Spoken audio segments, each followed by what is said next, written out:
I don't know about you, but that looked like money. Hey, what is up, everybody? Welcome back. Hope you all had a great weekend and happy Tuesday. I'm recording this on a Monday, but you will see it on Tuesday, hopefully. Hope your favorite team or teams won this weekend. Mine didn't, so I can't share in your enthusiasm if yours did. This video is going to be a reveal of a card I've been on the hunt for approximately 34 years. You know, in this hobby, we oftentimes ask ourselves what's scarce, what's rare. It happens a lot. And, we can roughly say that, a scarce card is going to be about 50 ish. A pop 50 card is pretty scarce, maybe even rare to some. I consider scarce something that, if you type it into eBay in a search and only one or two pop up, maybe three or four, I consider that pretty scarce. If zero or one show up, I consider that pretty rare. Back in the 90s, nothing was really scarce or rare. Or was it? Because what I'm going to show today, I don't think many modern collectors would think it's scarce at all. They would look at the number on it and say, "Yeah, that's common. I mean, that's kind of worthless. It's kind of stupid. It's not numbered out of 10. All that." What I'm going to show today is numbered out of 2,500, and it sounds like a lot, but put into context, or when we put it into context of the product it was in and how much of it was produced and what your odds are of getting one were, yeah, it's pretty damn scarce. So a little bit of information on this. Where's my notes here? The card I'm going to show it's an Upper Deck card. Back in '91, they released their flagship Upper Deck Football, and in 1990, Upper Deck with their baseball series introduced Upper Deck Heroes, and what they did is they focused on a player. In this case, it was Reggie Jackson, and it was a subset, numbered I think to 9. I think it was 9 cards, plus a header card, which is basically a checklist. They also randomly inserted on-card autographs numbered to 2,500 of Reggie Jackson. It really was unheard of at the time. It was like the first autograph chase. And numbered out of 2,500, it sounds like, yeah, you really do have a chance of pulling one of these. That's kind of a lot. What we didn't know back then was just how much of this stuff they were printing, and I'm going to get into the numbers in a little bit. But me being a teenager back then, I wasn't expecting to pull one, but I bought a fair share of Upper Deck baseball back then, and never pulled one. I barely, if I remember right, I don't even think I pulled the unautographed header card. So, but then again, Upper Deck was pretty expensive back then. It was like 30, $35 a box, which back then that was a good chunk of change. People might laugh at that now, but yeah, that was a lot of money, especially for a teenager working fast food at the time. Yeah, wasn't buying a whole lot of it, but I was trying like heck to get one. In 1991, Upper Deck followed suit, and being a Nolan Ryan guy, I was pumped when Nolan Ryan was the Series 1 hero focus for their Heroes series, and he has an autograph. I never pulled that either. And in Series 2, who was it I think it was Hank Aaron. I didn't write it down. But I think Series 2 was Hank Aaron. And no, I never pulled one of those either. Let's just say I never pulled an Upper Deck Heroes auto out of a pack. In 1991 football, which was Upper Deck's flagship football release, they did the same thing. They did a Heroes series, and in Series 1, they used Joe Montana. He was the first pack pull autograph that I know of in the football hobby. Again, these are numbered out of 2,500. In Series 2 in 1991, they let's back up a bit. Their Series 1 set was massive. It was 600 cards. So, a box of 36 packs, I think there were 12 cards in a pack or whatever, you were, with no doubles, you were just barely getting over half the set, right? 600 cards is a massive set. And then their Series 2 was only 100 cards. But when they released those, there was Series 1 intermingled with Series 2 cards in those packs. They overproduced the crap out of this stuff. There's no doubt about it. And I did some research on this. And, at the time, I'm thinking, I got a chance to pull one of these. But the research I did, some people have estimated that these autographs were pulled roughly 1 out of every 20 cases of product. Cases of product. Now, you might think, well, maybe they were only 5 or 10 box cases. No. There were 20 box cases, and there were 36 packs to a box, which puts the odds at something at like 1 in 14,000 to pull one. So 2,500 of them, in a vacuum sounds like there's a lot, right? When there's 1 in 14,000, that's a pretty damn hard pull, and I believe there's a ton of it that's still out there unopened. There's probably a ton of it that was just burned. I mean, it's junk wax. I wouldn't be surprised if people just threw it out. And then I went and checked the pop on this particular card that I bought.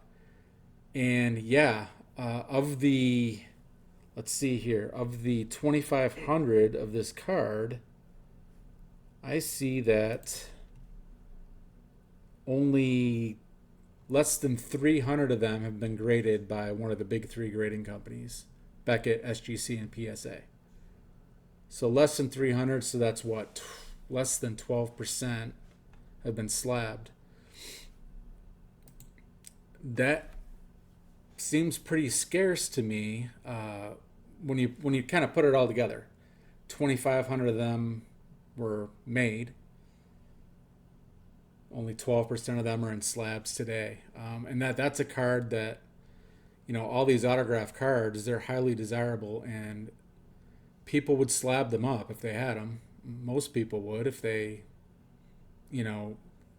are slab people. Obviously, there's people out there who prefer them raw, and that's fine. There's some of those out there too, I'm sure. But yeah, the pop reports really show that it seems like a lot of these were never pulled.